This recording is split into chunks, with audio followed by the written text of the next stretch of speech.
Hello students. आज हम dynamics में एक और इम्पोर्टेंट एग्जाम्पल करेंगे। तो elastic string, vertical elastic string में हमें एक एग्जाम्पल गिवन है। क्या?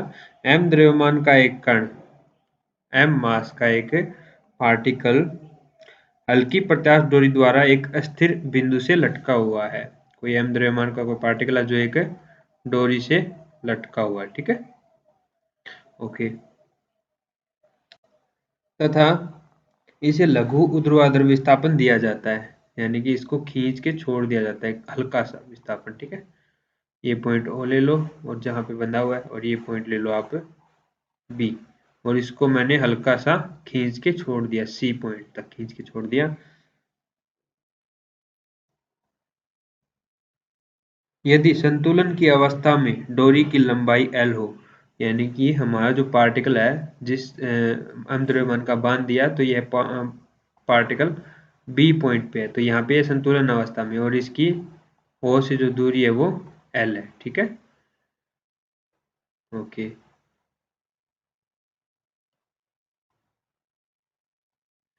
फिर क्या बोल रहा है?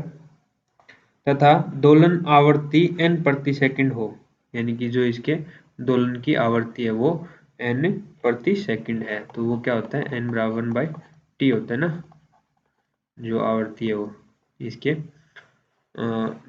आवर्तकाल की व्युत्क्रमानुपाती होती है आवृत्ति। ओके, देन सिद्ध कीजिए कि इसकी स्वाभाविक जो लंबाई है, ये तो इसने विस्तार होके संतुलन की अवस्था में विस्तार बताया ना इसने L, तो इसने पूछा इसकी वास्तविक लंबाई, में मान लेता हूँ A है, तो इसने A के लिए पूछा है, prove that A is equal to क्या है, A is equal to L minus ji by 4 pi square N square, ये हमें शो करना है। ओके, तो देखिए,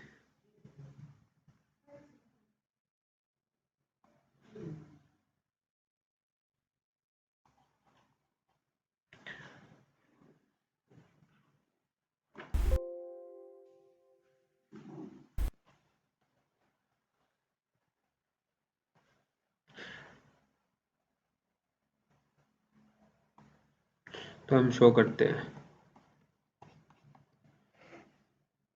तो सबसे पहले हम मान लेते हैं कि हमारी पार्टिकल जो है O से लटक रहा है और A बिंदु तक इसकी वास्तविक लंबाई A है। ठीक है, स्वाभाविक लंबाई, स्वाभाविक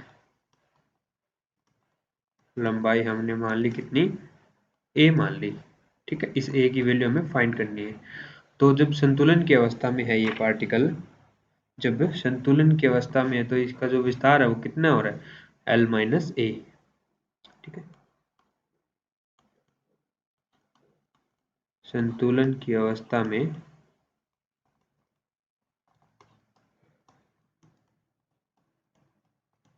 विस्तार जो है वो कितना आ रहा है, L माइनस A है।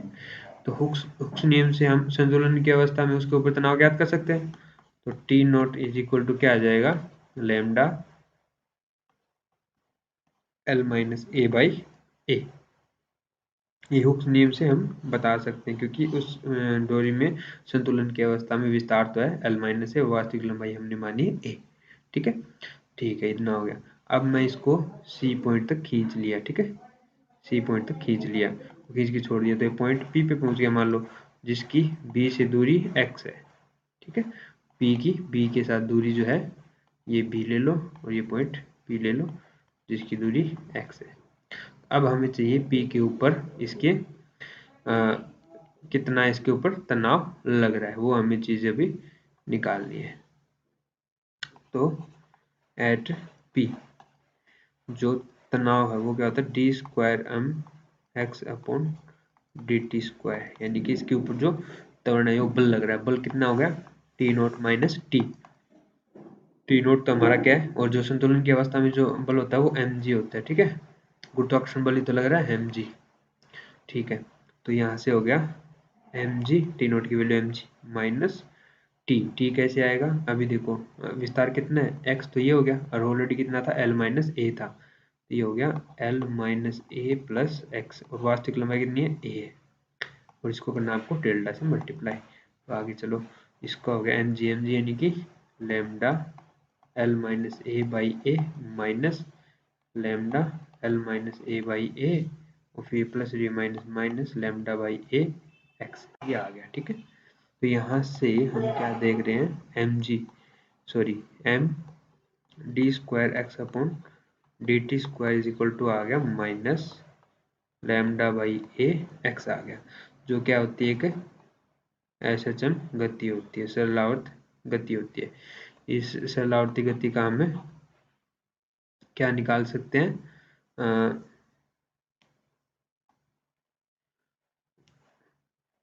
हम यहाँ ले आओ। ठीक है, इस सरलावर्ती गति का हम आवर्तकाल निकाल सकते हैं, तो आवर्तकाल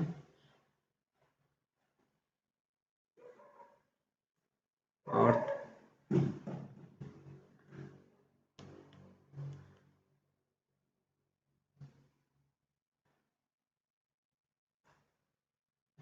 तो आवर्तकाल टी बराबर 2 पाई/रूट म्यू होता है, 2 पाई/रूट म्यू। हमारे पास क्या आया था, d square x upon D T square equal to minus lambda by a m x, ये आया था ना, तो ये हमारा क्या है, एम म्यू है, तो लेमडा बाई ए एम, तो ए एम आप ऊपर ला सकते हो, तो ये हमारे पास आवर्तकाल आ गया टी। अब सिंस हमें क्या निकालना था, इसका क्या दे रखा था, यहाँ से अपने पास आवर्तकाल टी इज इक्वल टू क्या आ गया, 2 pi under root A M by lambda, और साथ में हमने क्या देखा था, जो एम जी था वो क्या था, M G is equal to lambda L minus A by A, ये था ना एम जी।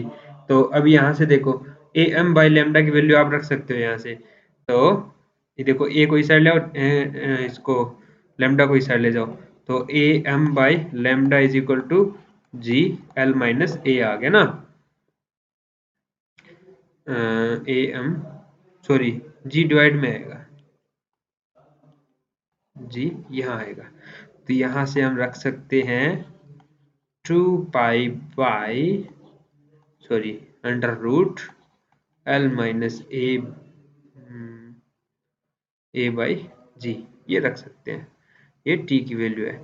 और सिंस हमें एक बात पता है कि ये रहा, यानी कि T N is equal to 1 होता है, तो आप क्या करोगे, टी एन इसको एन से मल्टीप्लाई करो और इज इक्वल टू 1 रख दो, आप दोनों तरफ स्क्वायर भी कर सकते हो, यानी कि T square N square is equal to 1, T square की वैल्यू यहाँ से रखो, यानी कि 4 pi square L minus A by G is equal to sorry साथ में क्या आएगा, N square is equal to 1। तो यहाँ से आप ए की वैल्यू निकाल लो बस, है ना, तो एन स्क्वायर को अंदर मल्टीप्लाई करो और या फिर एन को आप इस साइड डिवाइड कर दो, और आपको ए की वैल्यू फाइंड आउट करनी है यहाँ से, तो या फिर ये पूरा नंबर तो इधर से नहीं, प्रॉब्लम हो जाएगा, तो आप बस ये करो कि देखो मैं करके बताता हूँ आपको,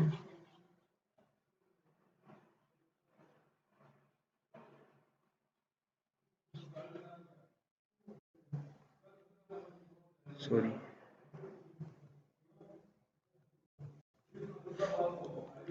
हमारे पास क्या आ गया, 4 pi square L minus A by G N square equal to 1, ये आया था। ठीक है ना, तो यहाँ से देखो L minus A by G is equal to 1 upon 4 pi n square, ये नंबर और ये नंबर मैं इस साइड डिवाइड में ले आया, और यहाँ से देखो आप जी को इस साइड मल्टीप्लाई करवा दो, जी को मैंने यहाँ मल्टीप्लाई करवा दिया, और ए को इस साइड ले जाऊंगा, ये नंबर इस साइड ले आऊंगा, A is equal to L minus ji by 4 pi n square, ये आ गया हमारे पास ए की वैल्यू, जो कि हमें प्रूव करनी थी। ओके, तो ये था हमारा एक इजी सा एग्जाम्पल। तो आई होप आपको पसंद आया होगा। आज मैं आपको ये एग्जाम्पल करवाऊंगा और नेक्स्ट लेक्चर में हम इसमें एक्सरसाइज भी कुछ देखेंगे और हमारा ये चैप्टर खत्म भी हो जाएगा इस इलास्टिक स्ट्रिंग वाला। ठीक है, ये इसका इलास्टिक स्ट्रिंग में वर्टिकल वाला लास्ट टॉपिक है इसमें। तो इसके बाद फिर हम अगला चैप्टर स्टार्ट करेंगे और ये आई थिंक आपकी यूनिट भी कौन सी है कंप्लीट हो जाएगी। आई थिंक मैं देखता हूँ एक सेकंड। आपके जो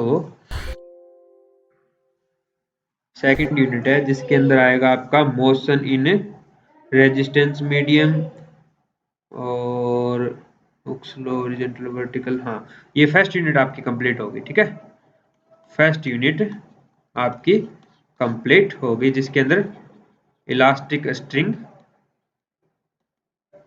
लास्ट टॉपिक आपका था, जिसमें हॉरिजॉन्टल और वर्टिकल इलास्टिक स्ट्रिंग के बारे में पूछा गया था। ठीक है, तो आज के लिए इतना ही। Thank you.